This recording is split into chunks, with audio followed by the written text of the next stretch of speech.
Hi hello friends, welcome back. Premam സീരീസിൻ്റെ എല്ലാ എപ്പിസോഡും ഞാൻ ഈ ഒരു ചാനലിൽ അപ്ലോഡ് ചെയ്യാറുണ്ട്. അപ്പോൾ നിങ്ങൾക്ക് ഈ ഒരു ചാനൽ ഇഷ്ടമാവുകയാണെങ്കിൽ സബ്സ്ക്രൈബ് ചെയ്യാനും സപ്പോർട്ട് ചെയ്യാനും മറക്കല്ലേ കേട്ടോ. വീഡിയോ ഇഷ്ടമാവുകയാണെങ്കിൽ ഒരു ലൈക്കും ഹൈപ്പും തന്ന് സപ്പോർട്ട് ചെയ്യണേ. അധ്യായം 355. നീലിമയോടുള്ള സംസാരത്തിനിടയിലെല്ലാം തന്നെ ഭൈരവിൻ്റെയും അവളുടെയും ചിത്രം സിദ്ധാർത്ഥിൻ്റെ മനസ്സിൽ കുടുങ്ങിക്കിടന്നിരുന്നു. അത് അവനെ വല്ലാതെ ബുദ്ധിമുട്ടിച്ചു.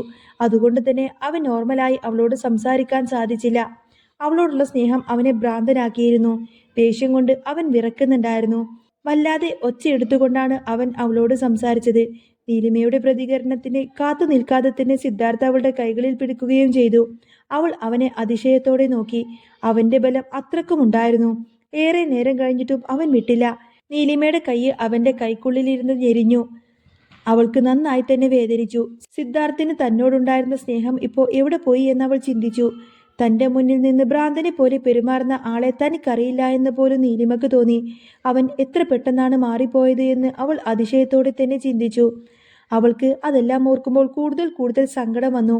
തന്നോട് സിദ്ധാർത്ഥ് എന്തിനാണ് ഇത്രയും ദേഷ്യം കാണിക്കുന്നതെന്ന് അവൾക്ക് മനസ്സിലായില്ല.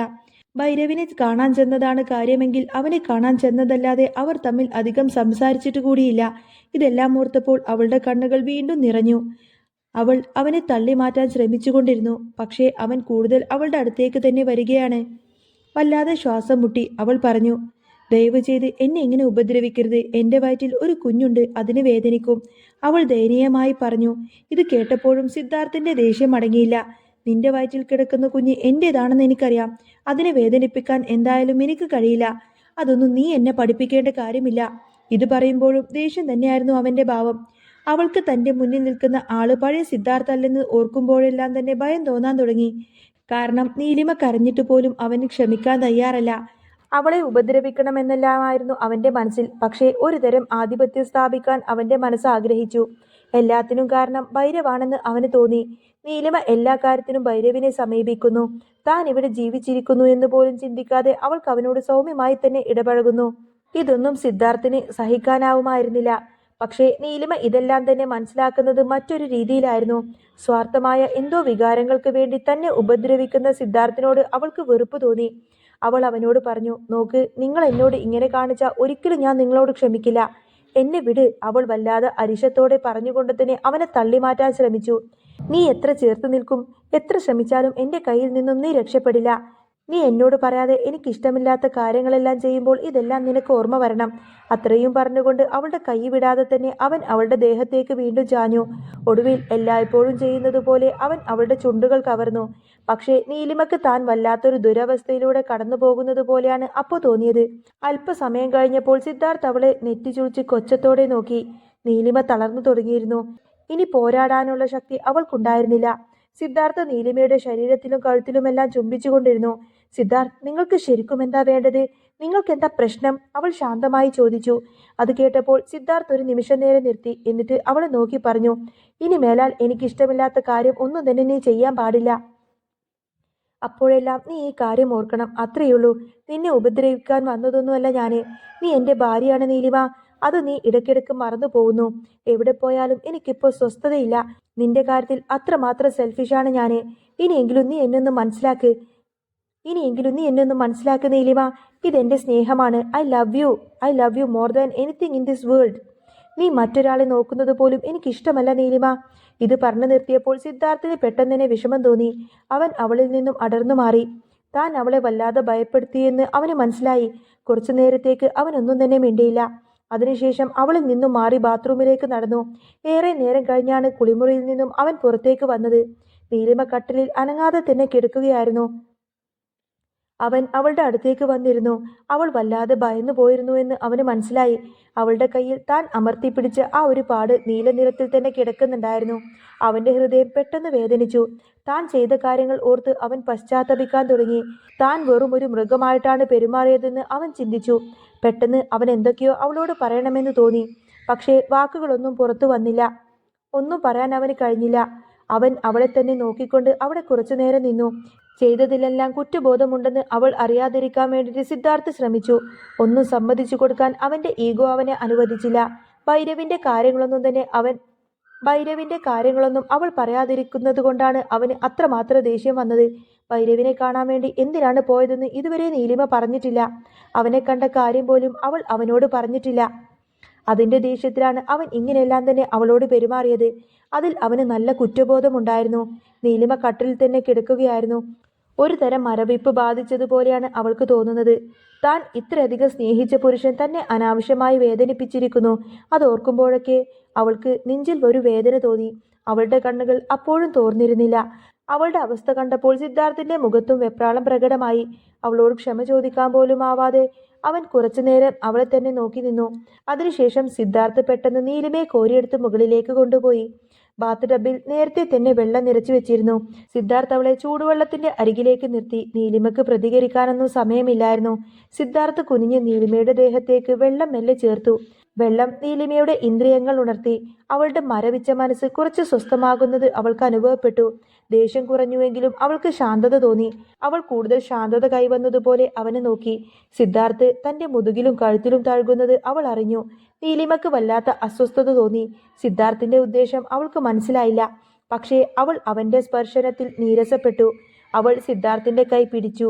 മതി, അവൾ പറഞ്ഞു. നീലിമ എന്താണ് ഉദ്ദേശിക്കുന്നത് എന്ന് സിദ്ധാർത്ഥിന് പെട്ടെന്ന് തന്നെ മനസ്സിലായി. അയാൾ ചിരിച്ചുകൊണ്ട് പറഞ്ഞു, പേടിക്കണ്ട, ഞാൻ നിന്നെ ഒന്നും ചെയ്യാനൊന്നും പോകുന്നില്ല. നിന്നെ കുളിക്കാൻ സഹായിക്കാമെന്ന് കരുതിയാണ്. വെറുതെ എന്നെ തെറ്റിദ്ധരിക്കേണ്ട. അവൻ പറഞ്ഞത് കേട്ട് നീലിമയുടെ മുഖത്ത് വല്ലാത്തൊരു ഭാവം മിന്നിമറഞ്ഞു. സിദ്ധാർത്ഥിന്റെ ഉദ്ദേശം താൻ തെറ്റിദ്ധരിക്കുകയാണെന്ന് അവൾക്ക് മനസ്സിലായി. എന്നാൽ അതിലും വിഷമം തോന്നിയത് അവൾക്ക് അവനോട് സംസാരിക്കാതിരിക്കാൻ തോന്നുന്നു എന്നാണ്. അവർക്കിടയിൽ പെട്ടെന്ന് തന്നെ ഒരു അകലം വന്നതുപോലെ അവൾക്ക് തോന്നി. അതാണ് അവളെ ഏറ്റവും കൂടുതൽ സങ്കടപ്പെടുത്തിയത്. ഇരുവർക്കുമിടയിലുള്ള കനത്ത അന്തരീക്ഷം കുറെ കൂടി മെച്ചപ്പെട്ടതായി തോന്നി. സിദ്ധാർത്ഥ് നീലിമയുടെ ശരീരം മെല്ലെ മെല്ലെ കഴുകി തുടർന്നു. പക്ഷേ അപ്പോഴും രണ്ടുപേരും ഒന്നും മിണ്ടിയില്ല. വീണ്ടും നിശബ്ദതയിലേക്ക് സമയം വഴുതി വീണു. നീലിമയുടെ മനസ്സ് സങ്കീർണമായിരുന്നു. എന്തുകൊണ്ടാണ് അവൻ അങ്ങനെ തന്നോട് പെരുമാറിയതെന്ന് അവൾ ചിന്തിച്ചു.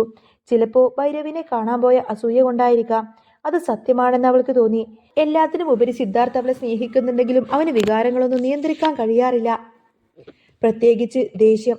നീലിമയുടെ ചിന്തകൾ ആഴത്തിലുള്ള കാര്യങ്ങളെക്കുറിച്ച് ചിന്തിക്കുന്നത് പോലെ സിദ്ധാർത്ഥിന് തോന്നി. ഒരു നിമിഷത്തേക്ക് അവന്റെ മനസ്സ് സങ്കീർണമായ വികാരങ്ങളാൽ നിറഞ്ഞു നിന്നു. പക്ഷേ അതിലും പ്രധാനമായി നീലിമയോട് താൻ ചെയ്തതിനെക്കുറിച്ചുള്ള കുറ്റബോധം അവന് മറക്കാനായില്ല. പൊറുക്കാനാവാത്ത കാര്യമാണ് അവളോട് താൻ ഇപ്പോൾ ചെയ്തത്. അവൻ നീലിമയുടെ ശരീരം ശ്രദ്ധാപൂർവം കഴുകുന്നത് തുടർന്നു. പിന്നീട് അവൻ അവളെ പൊക്കിയെടുത്ത് കുളിമുറിയിൽ നിന്നും പുറത്തേക്ക് കൊണ്ടുപോയി. നീലിമക്ക് അവനെ അനുസരിക്കുകയല്ലാതെ മറ്റൊരു മാർഗവും തന്നെ ഉണ്ടായിരുന്നില്ല. സിദ്ധാർത്ഥ സൗമ്യതയോടെ നീലിമയെ കട്ടിലിൽ കിടത്തി. നീലിമ അന്താളിച്ച് നിൽക്കുമ്പോൾ തന്നെ അവൻ കട്ടിലിലേക്ക് ചാടി അവളുടെ അടുത്തേക്ക് കിടക്കാൻ ശ്രമിച്ചു.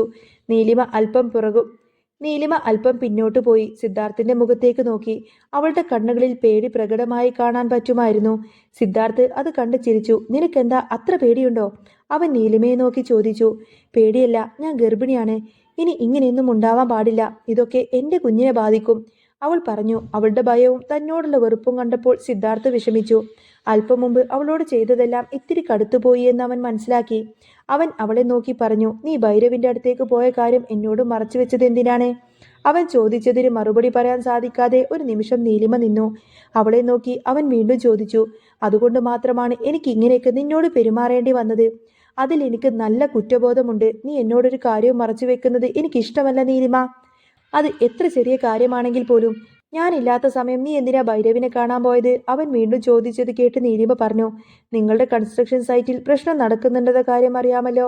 അവിടുത്തെ തൊഴിലാളികൾക്ക് നീതി കിട്ടാൻ വേണ്ടിയാണ് ഞാൻ ഭൈരവിനെ കാണാൻ പോയത്. അവൻ ഇടപെട്ട ഒരുപക്ഷെ അവർക്ക് കിട്ടാനുള്ള പണമെങ്കിലും കിട്ടുമെന്ന് ഞാൻ കരുതി.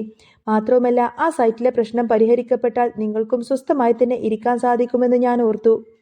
നിങ്ങൾക്ക് വേണ്ടിയാണ് സത്യത്തിൽ ഞാൻ അവിടെ പോയത്. അപ്പോൾ തന്നെ ഞാൻ തിരിച്ചു മടങ്ങുകയും ചെയ്തു. അവൾ പറഞ്ഞത് കേട്ട് വിശ്വസിക്കാനാവാത്ത മട്ടിൽ സിദ്ധാർത്ഥ് അവളെ തന്നെ നോക്കി. തനിക്ക് വേണ്ടിയാണ് അവൾ ഭൈരവിനെ കാണാൻ പോയത് എന്ന് അവന് സത്യത്തിൽ വിശ്വസിക്കാൻ പോലും സാധിച്ചില്ല. സൈറ്റിൽ പ്രശ്നങ്ങൾ നടക്കുന്ന കാര്യം അവൾക്കറിയാം. പക്ഷേ അത് തിരികെ വന്നിട്ട് പരിഹരിക്കാൻ ശ്രമിക്കണമെന്നായിരുന്നു സിദ്ധാർത്ഥ് കരുതിയിരുന്നത്. പക്ഷേ അതിനു മുൻപേ തന്നെ നീലിമ ഇടപെട്ട് കാര്യങ്ങളൊക്കെ ഇങ്ങനെ ആകുമെന്ന് അവൻ കരുതിയിരുന്നില്ല. നീ എന്തിനാ എനിക്ക് വേണ്ടിയിട്ട് അവനോട് സംസാരിക്കാൻ പോയത്? എനിക്ക് ഈ കാര്യം പരിഹരിക്കാൻ സാധിക്കില്ലെന്നാണോ നീ വിചാരിച്ചിരിക്കുന്നത്? എന്തിനാ ഇങ്ങനെയൊക്കെ ചെയ്തു കൂട്ടുന്നത്? അവൻ ദേഷ്യത്തോടെ ചോദിച്ചു. അവന്റെ ദേഷ്യം കണ്ടപ്പോൾ മുൻപ് സംഭവിച്ച കാര്യങ്ങളെല്ലാം ആവർത്തിക്കപ്പെടുമോ എന്ന് നീലിമ ഭയന്നു. സത്യമായിട്ടും ഞാൻ ആ കാര്യത്തിൽ മാത്രമാണ് അവനെ കാണാൻ പോയത്. അല്ലാതെ മറ്റൊരു കാര്യം എനിക്ക് അവനോട് സംസാരിക്കാനുണ്ടായിരുന്നില്ല. എന്നെ വിശ്വസിക്കണം. ആ പ്രശ്നം പരിഹരിക്കപ്പെട്ടാൽ നിങ്ങൾക്ക് സ്വസ്ഥമായിരിക്കാൻ സാധിക്കുമല്ലോ എന്നാണ് ഞാൻ കരുതിയത്. അതുമാത്രമല്ല, ആ പാവം പിടിച്ച തൊഴിലാളികൾ ഒരാൾ ആത്മഹത്യ ചെയ്യാൻ വരെ ശ്രമിച്ചതാണ്. ഇത്രയും വലിയ പ്രശ്നമുണ്ടായത് കൊണ്ടും അവരുടെ ജീവിതം വെച്ച് ഒരു റിസ്ക് എടുക്കാൻ എനിക്ക് വയ്യായിരുന്നു. അവന് എന്തെങ്കിലും ചെയ്യാൻ കഴിയുമെന്ന് കരുതിയിട്ടാണ് ഞാൻ തന്നെ നേരിട്ട് പോയിട്ട് അവനെ കണ്ടത്. അല്ലാതെ എനിക്കവിടെ വേറെ ആരെയും അറിയില്ല. എന്നെ കൊണ്ട് കഴിയുന്നത് ചെയ്തിട്ട് നിങ്ങളോട് പറയാമെന്ന് കരുതി. അല്ലാതെ വെറുതെ നിങ്ങൾ ഇതിനു വേണ്ടി വിളിച്ചു വരുത്താൻ എനിക്ക് കഴിയുമായിരുന്നില്ല. നീലിമ പറഞ്ഞത് കേട്ട് സിദ്ധാർത്ഥ് അവളെ തന്നെ നോക്കി. അവൾ തനിക്ക് വേണ്ടി സംസാരിക്കാൻ പോയതാണെന്നറിഞ്ഞത് കൊണ്ട് തന്നെ അവന് അവളോട് ദേഷ്യപ്പെടാനും സാധിച്ചില്ല.